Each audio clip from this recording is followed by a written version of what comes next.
നമസ്കാരം. ഞാൻ റനീഷ്, യുവമോർച്ചയുടെ കോഴിക്കോട് ജില്ലാ പ്രസിഡന്റ്. ഈ വരുന്ന തദ്ദേശ തെരഞ്ഞെടുപ്പിൽ പുതിയറ 27-ാം വാർഡിൽ ഭാരതീയ ജനതാ പാർട്ടിയുടെ സ്ഥാനാർത്ഥിയായി മത്സരിക്കുകയാണ്.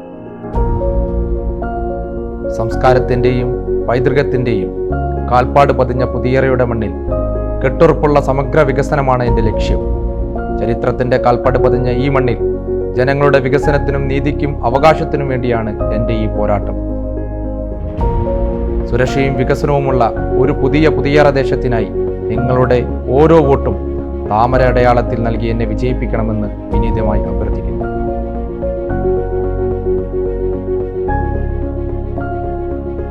ഞാനുമുണ്ട്, നിങ്ങൾക്കും.